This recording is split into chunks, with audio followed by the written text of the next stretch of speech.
ꯑꯍꯥꯟꯕꯃꯛꯇꯗ ꯃꯌꯥꯝꯕꯨ ꯇꯔꯥꯝꯅ ꯑꯣꯛꯆꯕꯒ ꯂꯣꯏꯅꯅ ꯀꯦꯔꯣꯂꯤꯅꯥ ꯈꯥꯏꯗꯦꯝꯅ ꯏꯀꯣꯛꯅꯣꯅ ꯈꯨꯔꯨꯝꯖꯔꯤ꯫ ꯉꯁꯤꯁꯨ ꯃꯍꯧꯁꯥꯒꯨꯝꯅ ꯅꯨꯡꯉꯥꯏꯔꯕ ꯐꯨꯡꯒꯥꯋꯥꯔꯤ ꯑꯃ ꯃꯤꯌꯥꯝꯒꯤꯗꯃꯛꯇ ꯄꯨꯗꯨꯅ ꯂꯥꯛꯆꯔꯤ꯫ ꯋꯥꯔꯤ ꯑꯁꯤꯒꯤ ꯃꯃꯤꯡꯅ ꯃꯃꯥꯒꯤ ꯆꯥꯡꯌꯦꯡꯗ ꯔꯥꯖꯀꯨꯃꯥꯔ ꯑꯅꯤ꯫ ꯋꯥꯔꯤ ꯑꯁꯤꯕꯨ ꯏꯕꯤꯔꯛꯄꯤꯅ ꯁꯤꯌꯥ ꯍꯣꯕꯤꯁꯝ꯫ ꯍꯧꯖꯤꯛ ꯋꯥꯔꯤ ꯑꯁꯤ ꯍꯧꯖꯔꯛꯂꯒꯦ, ꯃꯌꯥꯝ ꯄꯨꯟꯅ ꯇꯥꯃꯤꯟꯅꯔꯁꯤ꯫ ꯋꯥꯡꯂꯦꯟ ꯑꯃꯗꯤ ꯇꯣꯝꯊꯤꯟ ꯃꯈꯣꯏ ꯑꯅꯤꯁꯤ ꯇꯨꯡꯗ ꯅꯤꯡꯊꯧ ꯑꯣꯏꯔꯛꯀꯗꯕ ꯄꯣꯛꯃꯤꯟꯅꯕ ꯃꯆꯤꯜ ꯃꯅꯥꯎꯅꯤ꯫ ꯃꯆꯤꯜ ꯃꯅꯥꯎ ꯑꯅꯤ ꯑꯁꯤ ꯌꯥꯝꯅ ꯅꯨꯡꯁꯤꯅꯩ꯫ ꯑꯉꯥꯡ ꯑꯣꯏꯖꯔꯕꯁꯨ ꯑꯃꯅ ꯑꯃ ꯎꯗ꯭ꯔꯕꯗꯤ ꯂꯩꯕ ꯉꯝꯅꯗꯦ, ꯀꯣꯏꯊꯤ ꯍꯦꯛꯇ ꯊꯤꯅꯩ꯫ ꯃꯄꯥ ꯏꯕꯨꯡꯉꯣ ꯆꯤꯡꯂꯥꯏꯅ ꯍꯦꯛ ꯂꯩꯈꯤꯗꯕꯗꯒꯤ ꯃꯃꯥ ꯏꯕꯦꯝꯃ ꯆꯤꯡꯂꯦꯝꯕꯤꯅ ꯅꯤꯡꯊꯧꯒꯤ ꯕꯥꯔ ꯄꯨꯝꯕ ꯄꯨꯗꯨꯅ ꯂꯥꯛꯂꯤꯕꯅꯤ꯫ ꯋꯥꯡꯂꯦꯟ, ꯅꯅꯥꯎ ꯅꯨꯄꯥꯗꯤ ꯀꯔꯥꯏꯗ ꯂꯩꯍꯧꯔꯦ? ꯏꯃꯥꯒꯤ ꯅꯥꯛꯇ ꯂꯥꯎ ꯍꯥꯏꯔꯨ꯫ ꯏꯃꯥꯁꯤ, ꯇꯣꯝꯊꯤꯟꯗꯣ ꯂꯩꯀꯣꯒꯤ ꯎꯖꯥꯎ ꯑꯃ ꯍꯧꯕꯗꯣ ꯑꯗꯨꯗ ꯀꯥꯍꯧꯕꯅꯤ꯫ ꯑꯩꯅ ꯏꯃꯥꯁꯤꯅ ꯎꯔꯗꯤ ꯁꯥꯎꯒꯅꯤ ꯀꯨꯝꯊꯔꯛꯑꯣꯅ ꯍꯥꯏꯕꯗ ꯌꯥꯎꯗꯦ ꯏꯃꯥꯁꯤ꯫ ꯍꯥ, ꯀꯔꯤ ꯍꯥꯏꯕ? ꯑꯗꯨꯛ ꯆꯥꯎꯈ꯭ꯔꯕ ꯎꯖꯥꯎ ꯑꯗꯨꯗ ꯃꯥꯗꯤ ꯀꯔꯤꯒꯤ ꯀꯥꯔꯤꯕ? ꯎꯆꯦꯛ ꯑꯃꯅ ꯃꯊꯤ ꯄꯥꯏꯁꯤꯜꯂꯝꯕꯒꯤ ꯁꯥꯎꯗꯨꯅ ꯎꯆꯦꯛꯇꯨꯒꯤ ꯃꯆꯥꯗꯣ ꯂꯧꯊꯒꯅꯤꯅ ꯇꯧꯍꯧꯕꯅꯤ꯫ ꯌꯧꯔꯝꯕꯁꯨ ꯌꯥꯔꯦ, ꯑꯩꯅ ꯁꯤꯗ ꯆꯪꯉꯛꯑꯝꯗꯥꯏꯗ ꯎꯒꯤ ꯃꯌꯥꯏ ꯌꯧꯍꯧꯔꯕꯅꯤ ꯏꯃꯥꯁꯤ꯫ ꯋꯥꯡꯂꯦꯟ, ꯏꯃꯥꯒ ꯆꯠꯁꯤꯜꯂꯣ꯫ ꯅꯅꯥꯎꯗꯣ ꯎꯗꯒꯤ ꯇꯥꯔꯛꯂꯕꯗꯤ ꯁꯣꯏꯗꯅ ꯈꯨꯗꯣꯡꯊꯤꯕ ꯊꯣꯛꯂꯒꯅꯤ꯫ ꯅꯪꯕꯨ ꯉꯁꯥꯏꯗ ꯂꯥꯛꯄ ꯌꯥꯗ꯭ꯔꯣ? ꯅꯪꯁꯨꯅꯦ ꯂꯝ ꯌꯥꯝꯅ ꯍꯦꯜꯂꯕꯅꯤ꯫ ꯑꯩꯅ ꯅꯈꯣꯏꯕꯨ ꯂꯨꯅ ꯇꯧꯔꯤꯕꯁꯦ ꯅꯈꯣꯏꯗꯤ ꯍꯔꯥꯎꯕ ꯑꯃ ꯌꯥꯎꯔꯦꯅꯦ꯫ ꯏꯃꯥꯁꯤ, ꯑꯩꯗꯤ ꯂꯝ ꯍꯦꯟꯗ꯭ꯔꯦ, ꯃꯔꯝ ꯌꯥꯝꯅ ꯃꯣꯛꯂꯕꯅꯤ꯫ ꯑꯩꯈꯣꯏ ꯇꯣꯝꯊꯤꯟꯗꯤ ꯈꯤꯇꯪ ꯇꯧꯕꯒ ꯁꯥꯎꯗꯣꯏꯒ ꯇꯧꯔ ꯂꯩꯕꯅꯤ꯫ ꯑꯩꯗꯤ ꯇꯣꯝꯊꯤꯟꯅ ꯁꯥꯎꯕꯁꯦ ꯌꯥꯝ ꯀꯤꯖꯩ꯫ ꯂꯥꯛꯑꯣ, ꯑꯗꯥꯏꯗ ꯉꯥꯡꯗꯅ ꯂꯩꯔꯅꯨ, ꯁꯠ ꯆꯠꯅꯅꯕ ꯇꯧꯔꯁꯤ ꯂꯥꯛꯑꯣ꯫ ꯋꯥꯡꯂꯦꯟꯒꯤ ꯃꯈꯨꯠꯇꯨ ꯄꯥꯏꯔꯒ ꯃꯆꯥ ꯇꯣꯝꯊꯤꯟꯅ ꯂꯩꯍꯧꯕ ꯂꯩꯀꯣꯜꯗꯨ ꯇꯝꯅ ꯂꯥꯛꯂꯤ꯫ ꯃꯈꯣꯏꯅ ꯌꯧꯔꯛꯄꯗꯗꯤ ꯇꯣꯝꯊꯤꯟꯅ ꯎꯆꯦꯛ ꯃꯔꯨꯝꯗꯨ ꯂꯧꯊꯗꯨꯅ ꯂꯩꯔꯝꯃꯤ꯫ ꯆꯤꯡꯂꯦꯝꯕꯤꯁꯨ ꯇꯣꯝꯊꯤꯟꯒꯤ ꯅꯥꯛꯇ ꯆꯦꯟꯁꯤꯜꯂꯤ, ꯑꯗꯨꯒ ꯎꯆꯦꯛ ꯃꯔꯨꯝ ꯑꯗꯨ ꯁꯠ ꯃꯨꯜꯂꯤ꯫ ꯇꯣꯝꯊꯤꯟ, ꯀꯔꯤꯅꯣ ꯅꯪꯅ ꯇꯧꯔꯝꯂꯤꯕꯁꯦ? ꯎꯆꯦꯛꯁꯨ ꯑꯩꯈꯣꯏꯒꯨꯝꯅ ꯃꯃꯥ ꯃꯄꯥ ꯃꯆꯥ ꯂꯩꯔꯤꯕꯅꯦ꯫ ꯅꯪꯅ ꯎꯆꯦꯛꯁꯤꯒꯤ ꯃꯔꯨꯝꯁꯤ ꯂꯧꯊꯔꯕꯗꯤ ꯍꯣꯔꯦꯟ ꯃꯃꯥ ꯃꯄꯥ ꯍꯜꯂꯛꯂꯒ ꯀꯣꯏꯊꯤ ꯊꯤꯗꯧꯔꯤꯕꯅꯤ꯫ ꯊꯤꯕ ꯐꯪꯗꯕꯗ ꯃꯆꯥ ꯀꯥꯏꯅꯕꯒꯤ ꯃꯤꯠꯂꯨꯗ ꯄꯤꯔꯪ ꯁꯤꯟꯊꯒꯗꯧꯔꯤꯕꯅꯤ꯫ ꯏꯃꯥꯁꯤ, ꯑꯩꯉꯣꯟꯗ ꯎꯆꯦꯛꯅ ꯃꯊꯤ ꯐꯥꯏꯖꯤꯜꯂꯝꯕꯅꯤ, ꯑꯗꯨꯒꯤ ꯑꯩꯁꯨ ꯁꯥꯎꯕꯒꯤ ꯇꯧꯕꯅꯤ꯫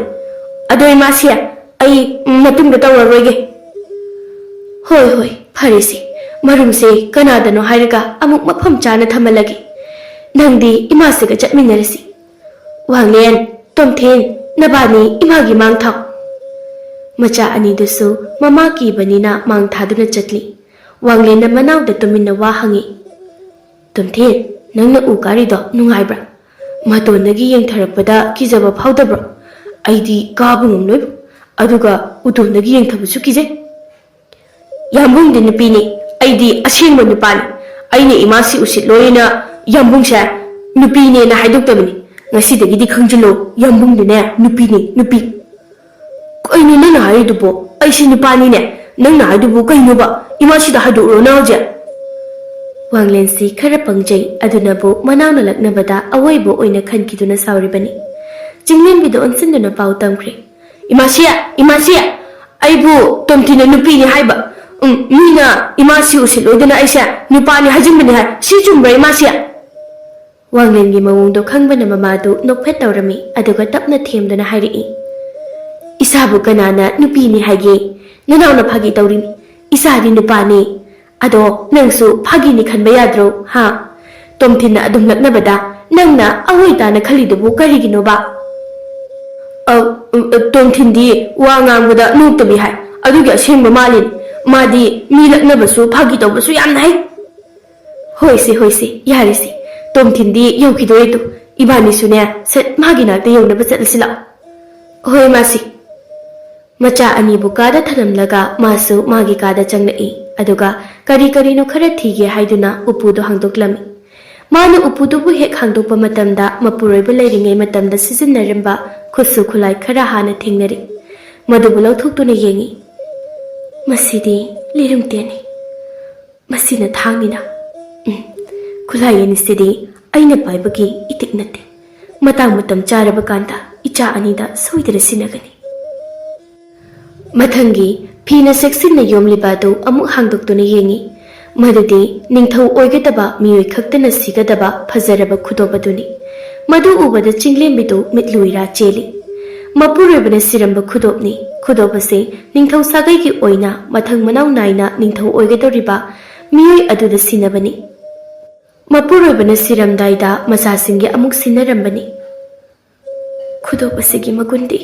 ꯉꯁꯤ ꯐꯥꯎꯕ ꯂꯦꯡꯗꯅ ꯂꯩꯔꯤ꯫ ꯑꯗꯨꯕꯨ ꯏꯅꯤꯡꯊꯧꯗꯤ ꯃꯐꯝ ꯑꯁꯤꯗ ꯑꯩꯈꯣꯏꯒ ꯄꯨꯟꯅ ꯂꯩꯃꯤꯟꯅꯕ ꯍꯥꯏꯕꯗꯨ ꯑꯣꯏꯗ꯭ꯔꯦꯀꯣ꯫ ꯄꯤꯛꯂꯤꯕ ꯅꯆꯥ ꯑꯅꯤꯁꯤꯒ ꯑꯩꯒꯕꯨ ꯍꯨꯟꯗꯣꯛꯂꯝꯗꯨꯅ ꯂꯥꯏꯔꯝꯂꯦꯟꯗ ꯏꯪꯅ ꯂꯩꯈ꯭ꯔꯦ꯫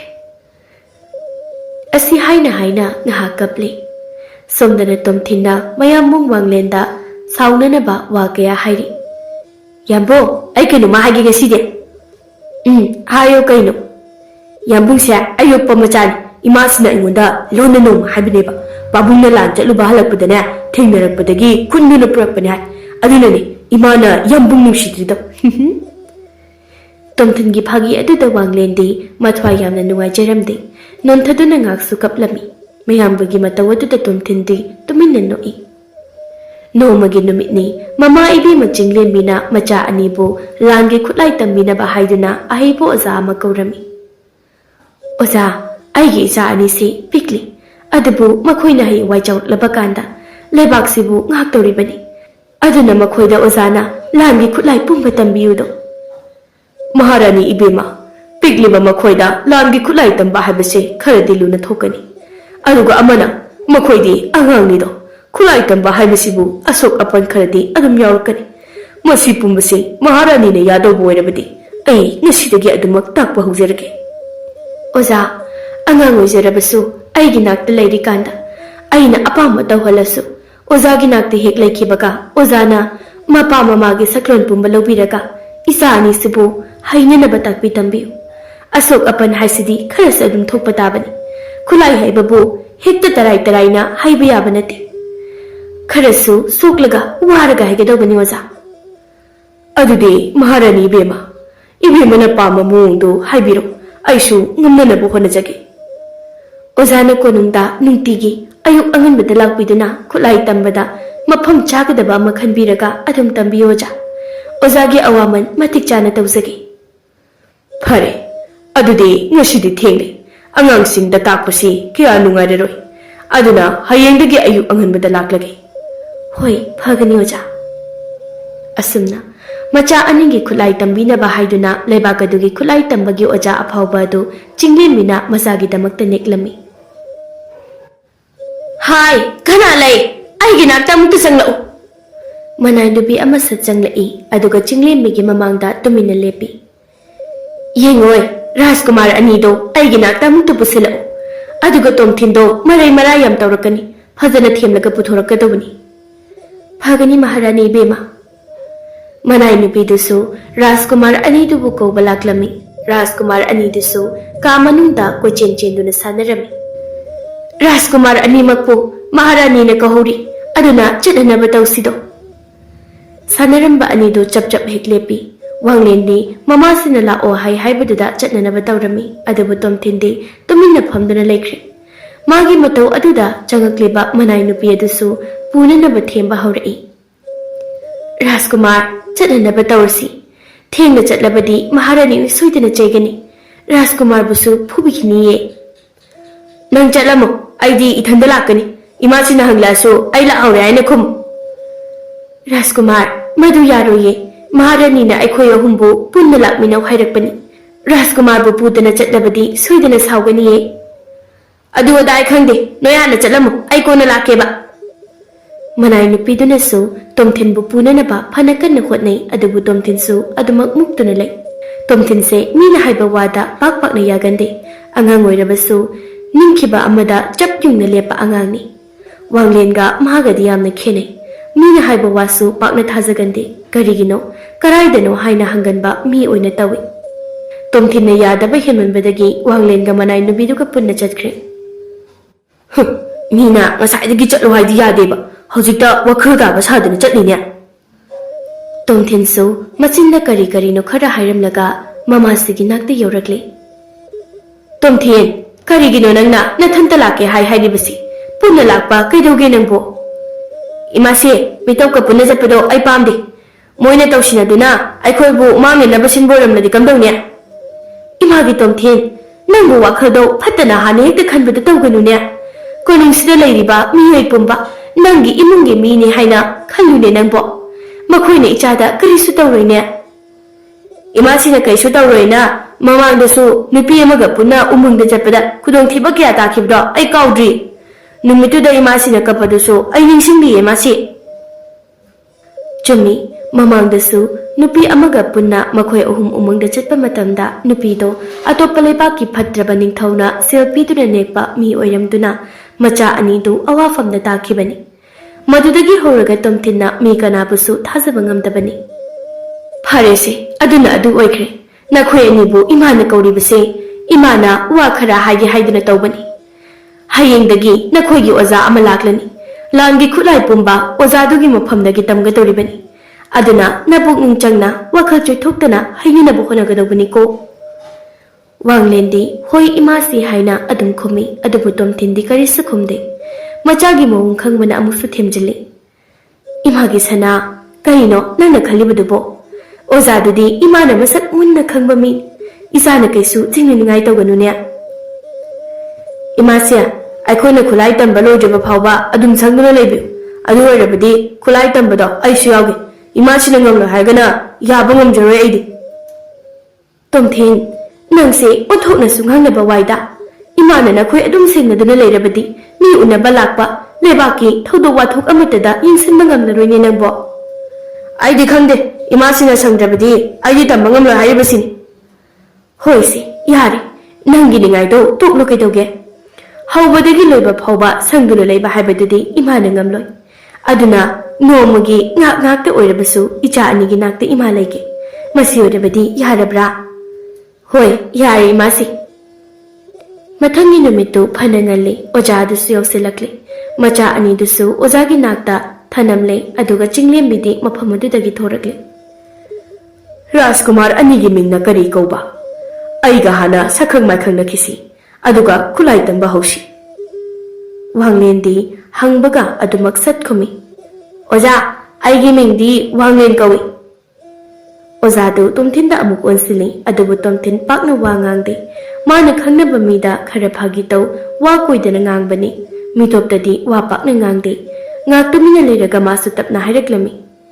oja aigina tomthin phare adudi nakhoigi mingsu khangle ngasidi khulai kamaina paigini haibu oina tamge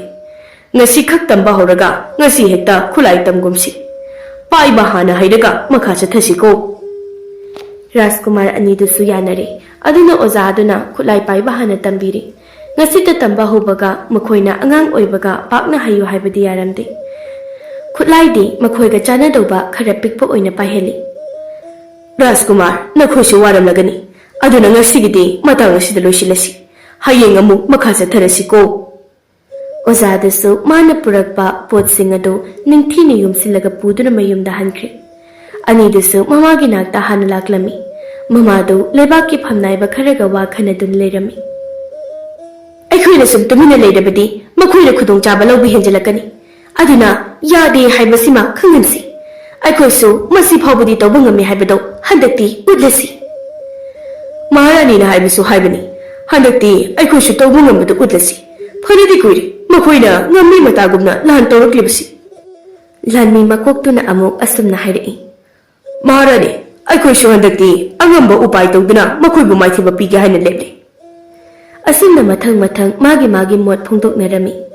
loireduna mi ayambasu mayumda hanakre masa ani disu hojiktada mamagi nakta changlei imasi aikhoigi leibakta kanana lan tawreino tomthin nangna khanglaroi nakhoi ani bungasidi kyam tamraklabagi imasi ngasidi khulai kamdawna paigani haibado khaktam lae hayengdagidi phajara tambawrani phare phare ichani su waramlani aduna nakhoina chaning basingdo nane amubigi nakta changlaga haiduro imasidi ngak leraga changlake ko hoi imasi macha ani desu thokri chinglembi hojik matha yamna sarami mapuroi balairingaidi nomata lan taruktabani adubu handakti mana thingma ngamloi dawri macha ani su yamna pikli aduga magi lan mi leiriba singlusu yamna nate mi gelan mi singa yengnerubada yamna nokli asubna wakhal mayam ase khanbada masadu pothapam khangdrabani Somdana Rajkumar Anido Chauraba Chakum Maduda Amubi Nak the Ladega Makoina Janing Basing the Loina Heidi. Ine, ID Changom Kir Jani. Ine, ID Mo Asabasing Join a Jan. Adi Dugi Matawaduda Amubi Nokche. Angangani si Mangondadi Yamna Koizade, hiding Bawalo in high. Hoi hoi, Nakoyani Yapamado, Ine Kangadum Doge, she didn't act the Pamlo. Nasidi, Satumbi, Ayambala, and Hibagi, Itantangai. Adana, Nakoina Java Pamlido, Siem the Buhot Navada, Matam Kredi Janganico. Ine, Yamungi Kedo, rent a letter. I guess in Johanna Subi. Yara, I get Kirana, how do you? Yarisi, Kanagan. Inenania, Nakui any designing bedo, Japman and a pigany. Nakui any Katnarabadina, Amukandopada, Matanya Manganiaba. Adana, Nakui designing bedo, Tapkaniko. Amubina Anidubu, Pazana Timli, Aduga, Masu, Matautorami. Nami Rega Raskumar, Anidu the Janing Bado, Tong Takpaloi. Sese, Nakui any design a Bahabado, see the lady, Nitina Jaroko. Anidiso, Magi Jana Bado Losili, Aduga Java Hokri, Wanglina Tomting Singzudo, Karelo Ragajarami, Adubu Morok Saman Benangauri. Ine, Jinibio, Samomso, Tomting Singjuse, Morok Tingari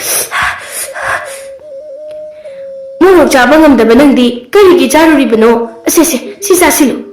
Haidega, Jinny Karapi, Wanglinsu, Jinny Dulosili, Aduga Jai. Tom Tindi, Mayamagi Matawaduda, Sita Noklami. Angang Ojerabasu Tom Tindi, Asaba Jabay the Pami, Aduga Wanglendi, Asaba Jabangamde, Atumbadi am the Pami. Yambo, no, Amatayaman, Mo Jabasumamdi, ID, Asaba, am Jabagini, Yamunda, Gihen a sing me, Cambra. Nandi, Atumba Jadabini, Gigalido,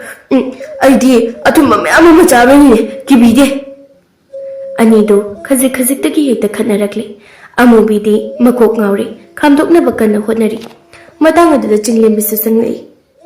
One man, Tom Tien, Karino, Nakui Nibu, Chavas and Kibadina. I took a side the Amukanam Libasibu, Karigino, ha!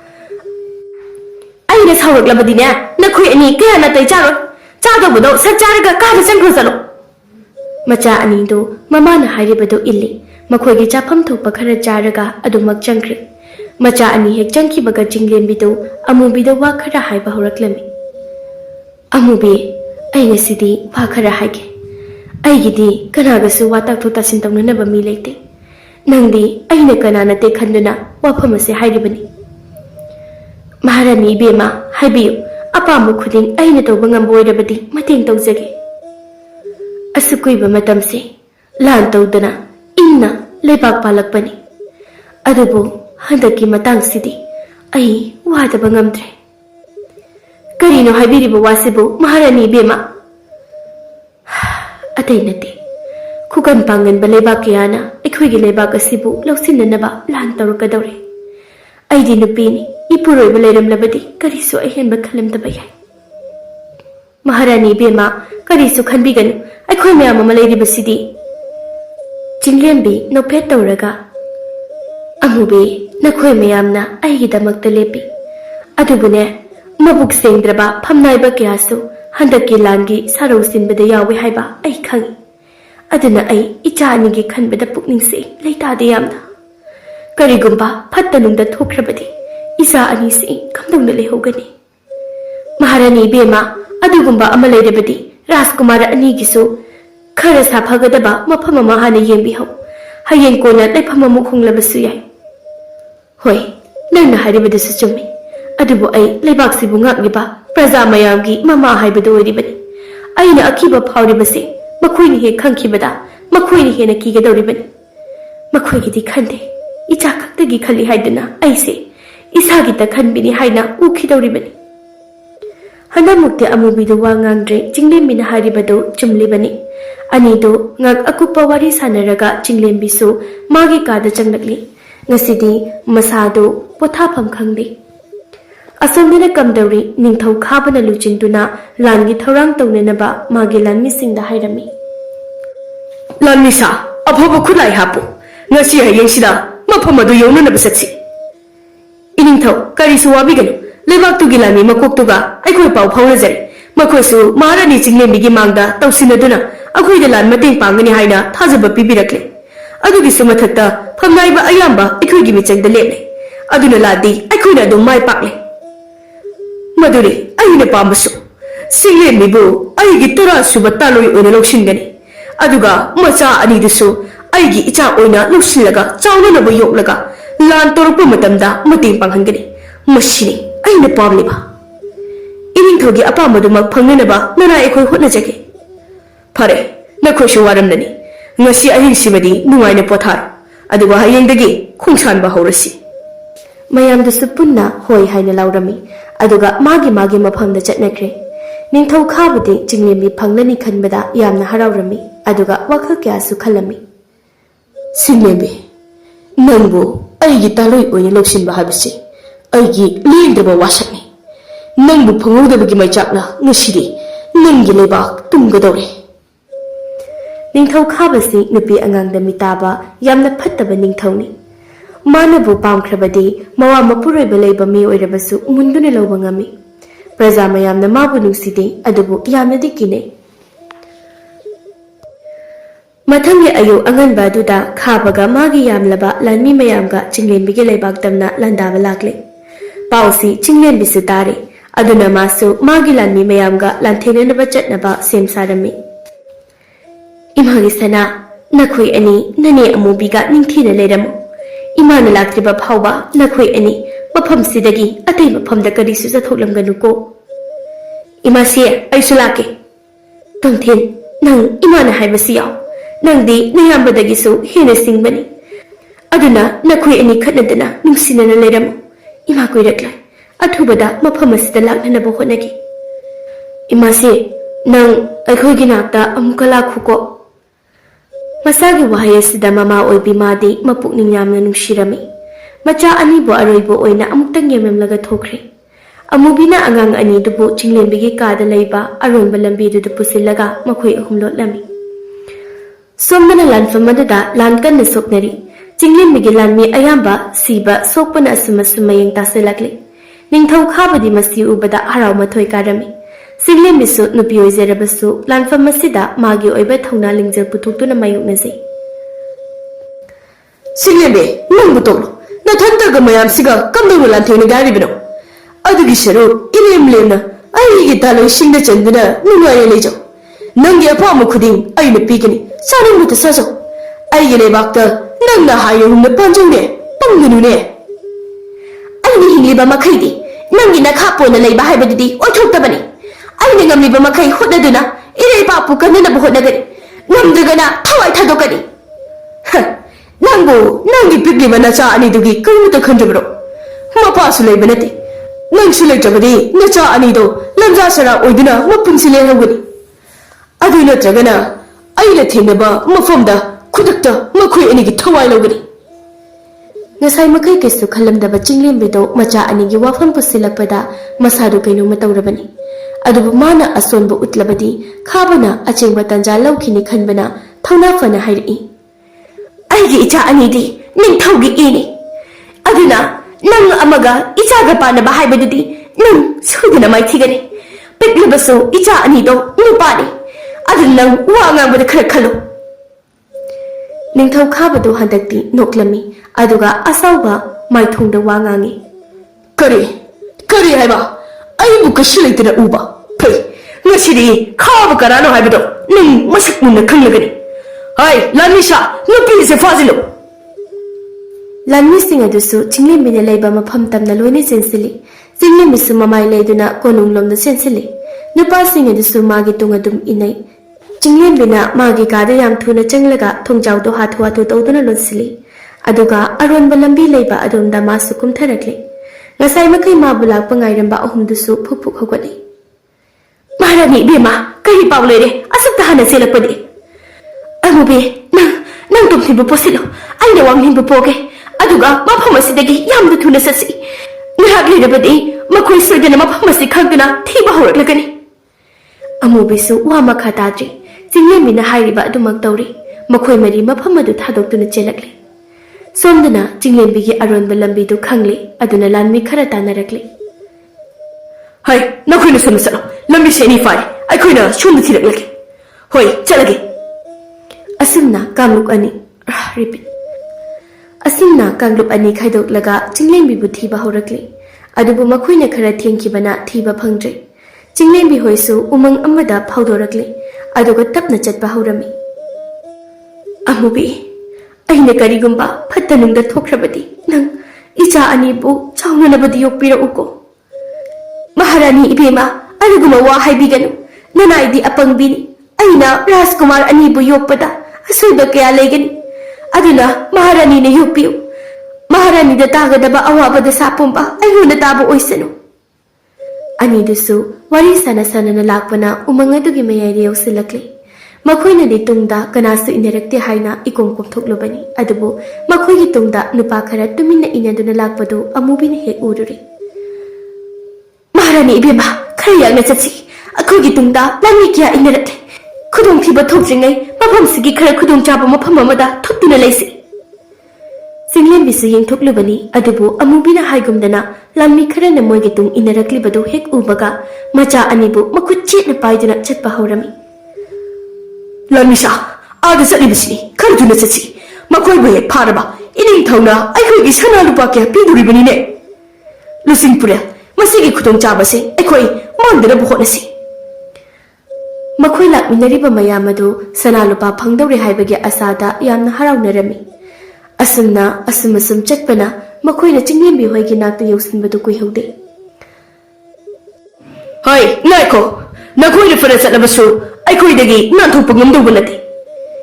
ꯍꯩ ꯅꯨꯄꯥ ꯅꯪꯅ ꯍꯥꯏꯔꯤꯕꯗꯨ ꯀꯅꯥꯗꯅꯣ ꯃꯥꯡꯗ ꯂꯩꯔꯤꯕꯁꯦ ꯂꯩꯕꯥꯛ ꯑꯁꯤꯒꯤ ꯃꯍꯥꯔꯥꯅꯤꯅꯤ ꯅꯪꯅ ꯑꯗꯨꯝꯅ ꯎꯁꯤꯠ ꯊꯑꯣꯏꯗꯅ ꯉꯥꯡꯕ ꯌꯥꯕ ꯃꯤ ꯅꯠꯇꯦ ꯈꯪꯉꯕ꯭ꯔꯥ ꯅꯨꯄꯥꯗꯨ ꯅꯣꯛꯂꯒ ꯀꯔꯤ ꯍꯥꯏꯕ ꯂꯩꯕꯥꯛ ꯑꯁꯤꯒꯤ ꯃꯍꯥꯔꯥꯅꯤ ꯍꯥꯏꯕ ꯍꯩ ꯅꯨꯄꯤ ꯅꯪꯅ ꯉꯥꯡꯂꯤꯕ ꯑꯩꯁꯦ ꯀꯅꯥ ꯑꯣꯏꯅ ꯎꯒꯦ ꯍꯥ ꯑꯩꯁꯦ ꯂꯥꯟꯃꯤ ꯃꯀꯣꯛꯅꯤ ꯅꯪꯒꯨꯝꯕꯤ ꯀꯩꯁꯨ ꯂꯩꯇꯕꯤ ꯑꯃꯅ ꯆꯩꯕ ꯌꯥꯕ ꯅꯠꯇꯦ ꯈꯪꯉꯕ꯭ꯔꯥ ꯅꯨꯄꯥꯁꯤꯡꯗꯨꯒ ꯑꯃꯨꯕꯤꯒ ꯃꯔꯩ ꯌꯦꯠꯅꯔꯛꯂꯤ ꯆꯤꯡꯂꯦꯝꯕꯤꯅ ꯈꯥꯝꯅꯅꯕ ꯍꯣꯠꯅꯕꯗ ꯈꯨꯠ ꯊꯣꯛꯅꯔꯛꯂꯤ ꯑꯃꯨꯕꯤꯅ ꯆꯤꯡꯂꯦꯝꯕꯤ ꯑꯃꯗꯤ ꯃꯆꯥ ꯑꯅꯤꯕꯨ ꯆꯠꯈ꯭ꯔꯣ ꯃꯥꯅ ꯊꯣꯛꯄ ꯃꯥꯌꯣꯛꯅꯔꯒꯦ ꯍꯥꯏꯔꯛꯏ ꯃꯍꯥꯔꯥꯅꯤ ꯏꯕꯦꯝꯃ ꯃꯐꯝ ꯑꯁꯤ ꯊꯥꯗꯣꯛꯇꯨꯅ ꯑꯊꯨꯕꯗ ꯆꯠꯄꯤꯈ꯭ꯔꯣ ꯅꯠꯇ꯭ꯔꯕꯗꯤ ꯈꯨꯗꯣꯡꯊꯤꯕ ꯊꯣꯛꯄꯁꯨ ꯇꯝꯕ ꯉꯝꯗꯦ ꯅꯠꯇꯦ ꯑꯃꯨꯕꯤ ꯑꯩꯈꯣꯏ ꯄꯨꯟꯅ ꯂꯥꯛꯃꯤꯟꯅꯕꯅꯤ ꯑꯗꯨꯅ ꯑꯩꯈꯣꯏ ꯄꯨꯟꯅ ꯆꯠꯈꯤꯁꯤ ꯅꯊꯟꯇꯅ ꯃꯥꯌꯣꯛꯅꯒꯦ ꯍꯥꯏꯅ ꯈꯟꯒꯅꯨ ꯃꯗꯨ ꯌꯥꯔꯣꯏ ꯉꯁꯤ ꯑꯩꯅ ꯊꯋꯥꯏ ꯊꯥꯈ꯭ꯔꯕꯁꯨ ꯃꯍꯥꯔꯥꯅꯤ ꯏꯕꯦꯝꯃꯅ ꯔꯥꯖꯀꯨꯃꯥꯔ ꯑꯅꯤꯅ ꯆꯥꯎꯔꯒ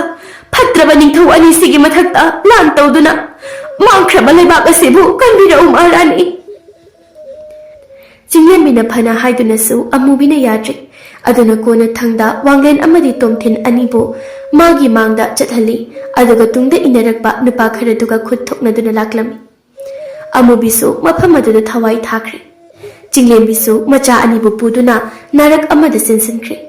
ꯂꯥꯟꯃꯤꯁꯤꯡ ꯑꯗꯨꯅ ꯐꯅ ꯊꯤꯔꯕꯁꯨ ꯐꯪꯕ ꯀꯧꯕ ꯂꯩꯇ꯭ꯔꯦ ꯑꯗꯨꯅ ꯃꯈꯣꯏ ꯃꯐꯝ ꯑꯗꯨ ꯊꯥꯗꯣꯛꯂꯒ ꯆꯠꯈ꯭ꯔꯦ ꯃꯇꯝ ꯈꯔ ꯍꯧꯖꯤꯟꯈ꯭ꯔꯦ ꯋꯥꯡꯂꯦꯟ ꯑꯃꯗꯤ ꯇꯣꯝꯊꯤꯟꯕꯨ ꯆꯤꯡꯂꯦꯝꯕꯤꯅ ꯃꯐꯝ ꯑꯃꯗ ꯄꯨꯗꯨꯅ ꯆꯪꯖꯐꯝ ꯂꯧꯗꯨꯅ ꯂꯩꯔꯤ ꯅꯨꯃꯤꯠ ꯈꯨꯗꯤꯡꯒꯤ ꯃꯆꯥ ꯑꯅꯤꯕꯨ ꯎꯃꯪꯗ ꯄꯨꯔꯒ ꯈꯨꯠꯂꯥꯏ ꯇꯝꯕꯤꯔꯝꯃꯤ ꯉꯁꯤꯁꯨ ꯍꯥꯟꯅꯒꯨꯝꯅ ꯃꯆꯥ ꯑꯅꯤꯒ ꯂꯣꯏꯅꯅ ꯎꯃꯪꯗ ꯂꯥꯛꯂꯤ ꯇꯣꯝꯊꯤꯟ ꯋꯥꯡꯂꯦꯟ ꯅꯈꯣꯏ ꯑꯅꯤ ꯃꯨꯟꯅ ꯇꯥꯎ ꯉꯁꯤꯗꯤ ꯏꯃꯥ ꯋꯥ ꯍꯥꯏꯒꯦ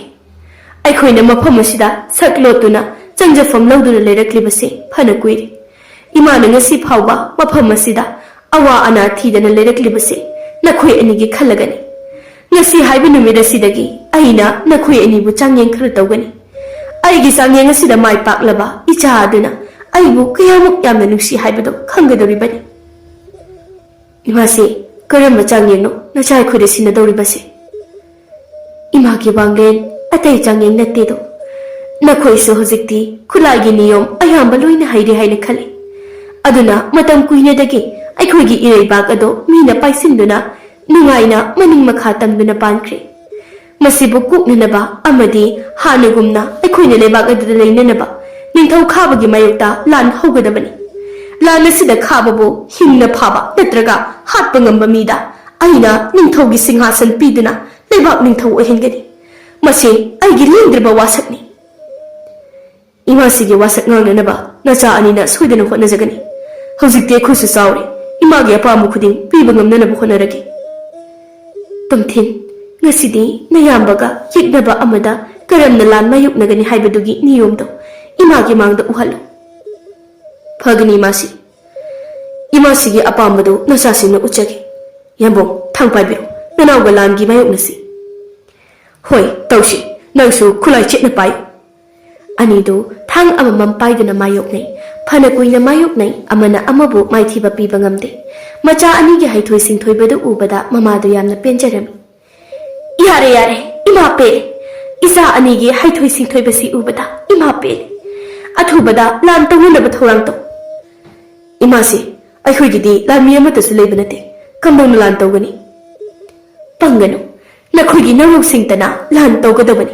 Napangal puthokduna lan tawgadabanate. Aduna wakhal muna khalu. Karam tawraga lan tawsige haibadu. Makhoi amaga gi marakta yanadaba lehingadobani. Aduga makhoi masil saunaduna lan tawrakani. Masigi khudong chaba lawraga ningthau khabadu hatpa tatraga phagadobani.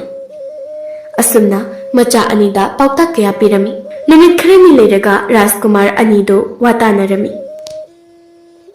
Yambungna ningthau khabana hojik leiriba magi lebakta chalo. Aduga aina aikhoigi hanagi lebagadu chalagi. Phare nangna haribudu tawrasi. Nangsu nangna ngamma mawngda hotnaru. Aishu aina ngamma mawngda hotnagi. Anido yanaba amagi makha pona mamabo aroiba bidai piramlaga magi lambida panthung yongnanaba chatkre. Iningthau mapanda nipa mahathu thulak hori arubu wa ama leire iningthau bu amukta unage hayowi changhanjaro haiba iningthau thongsangba karino re nangna hariba dubo nidubu kanano khangro khamjidi iningthau aikhogi lebaki ni sumandi phare changhalo thongsangbudu thokri ngak leiraga wanglen su sanglai iningthau bu nanai tolabana puninjari hagalo nipa karino nangna hagi haribo wafamado hayu tashi